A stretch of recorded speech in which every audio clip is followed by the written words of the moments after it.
merci d'être fidèle à notre jeu. Qui veut gagner des neurones? Alors aujourd'hui, nous sommes en compagnie de Saïf, le grand Saïf, et Kumba du centre de loisirs de la rue de Romainville à Paris, dans le 19e. Alors on encourage vos camarades.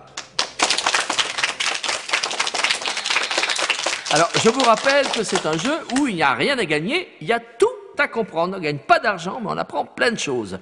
Alors notre savante aujourd'hui est Laurence Denis de la Cité des Sciences et de l'Industrie. Bonjour. Bonjour, bonjour les enfants. Alors quel est le sujet du jour? Eh bien aujourd'hui nous allons parler des montagnes.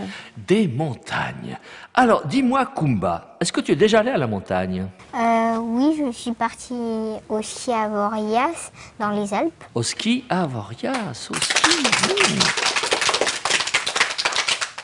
Ça a l'air d'être un très beau souvenir. Et toi, Saïf, est-ce que tu es déjà allé à la montagne? Bah, non, tu hésites? Non. Ah. Presque jamais. C'est quand j'étais petit. Ah bah alors. Mais tu as été alors. Mais qu'est-ce qu'on peut faire à la montagne? Ben, du ski, Du ski, des raquettes, des raquettes, du snowboard du snowboard, et cueillir des fleurs, de l'escalade. de l'escalade. Eh bien, justement, nous allons escalader la première question allègrement. Bon, vous êtes prêts les enfants? C'est ça, Saïf. Hein? Dès que vous avez la bonne réponse, vous tapez très fort avec votre marteau. Écoutez bien la première question. Quelle est la différence entre une colline et une montagne? Une colline et une montagne. Ah. Ah. Ouh là, Saïf. Tu as la bonne réponse. Une montagne, c'est géant. Alors que une colline, c'est petit. Ça fait comme ça, alors qu'une montagne, c'est plus géant que ça. Les montagnes, c'est... Oh, et les collines, c'est... Oh. Eh bien, on va demander à Laurence Denis si tu as la bonne réponse. Eh bien Saïf, tu as raison. La différence principale, c'est une différence de taille. Les montagnes sont bien plus grandes que les collines. Mais il y a aussi une différence de forme. En fait, les collines ont des formes beaucoup plus douces que les montagnes, qui sont très très pentues. Sur les montagnes, on fait de l'escalade ou de l'alpinisme. Sur les collines, on peut se promener. Eh bien, merci Laurence et bravo Saïf. Alors, deuxième question. Vous êtes prêts? Restez concentrés. Qu'est-ce qu'un glacier? Bon, je ne parle pas du marchand de glace, évidemment. C'est quoi un glacier? Saïf et Kumba? Un glacier... Ah, vas-y Kumba. Un glacier, c'est une montagne qui est très haute et puisque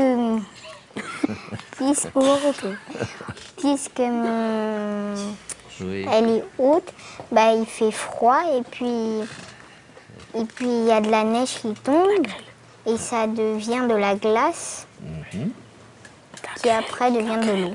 On te souffle de la grêle et tout. Allons tout de suite demander à Laurence Denis si ta réponse est satisfaisante. Eh bien Kumba, il y a beaucoup de choses dans ta réponse. Il y a des choses correctes, mais quand même, les glaciers ne sont pas des montagnes. C'est vrai que souvent, on les trouve sur des montagnes, et pas seulement. En fait, on les trouve dans tous les endroits du monde où il fait suffisamment froid pour qu'il neige et que la neige ne fonde pas. En s'accumulant au fur et à mesure des années, la neige se tasse et en se tassant, elle forme la glace. Et c'est cette glace qui constitue les glaciers. Chère Laurence, votre réponse ne nous laisse pas de glace. Alors écoutez bien les enfants. On se reprend pour la troisième question. Écoutez bien, comment les montagnes se forment-elles? Oh, je sens que Saïf est prêt à dégainer. Comment se forment les montagnes? Ouh! Allez, vas-y Saïf. Tu peux essayer la première. Ah non, non, c'est toi. Ah non, non, c'est toi qui as tapé, vas-y. Allez. Les montagnes, Oui. ils naissent. Après, ils sont petits. Après, ils deviennent moyens. Après, grands. Après, ils grandissent jusqu'à 2000 mètres, moins. 2000 mètres, oh, tu sais, ça peut aller beaucoup plus haut. Demandons à Laurence Denis, qui est sur les sommets de la connaissance, qui va nous répondre. Eh bien, Saïf, il manque quand même beaucoup de choses pour comprendre comment se forme une montagne, d'après ce que tu nous as dit. Alors, je vais vous expliquer. Alors, à la surface de la Terre, il y a des plaques de roches. Et ces plaques de roches terrestres sont en mouvement les unes par rapport aux autres. Lorsque deux plaques se rencontrent, elles rentrent en collision et elles poussent l'une sur l'autre.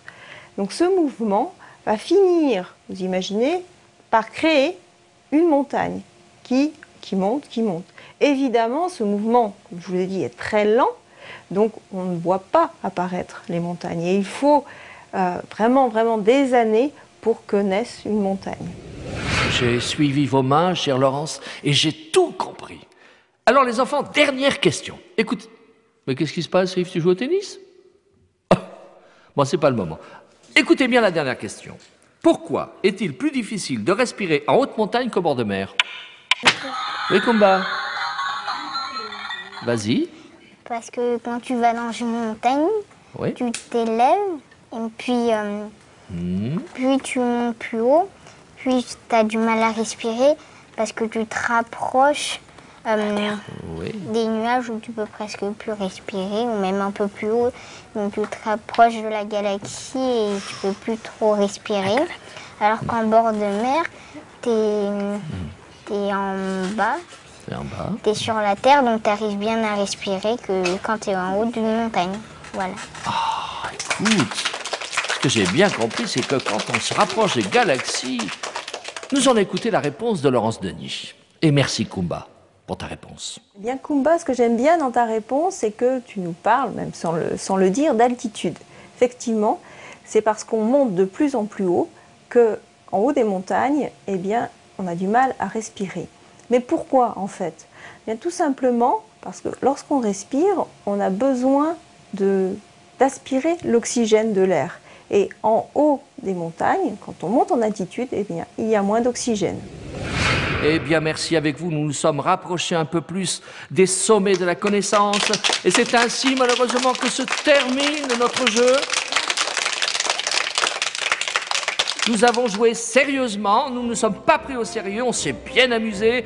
Merci à Laurence Denis de la Cité des Sciences et de l'Industrie. Bien, merci les enfants, et puis bravo à Seif, bravo à Kumba, et à la prochaine fois.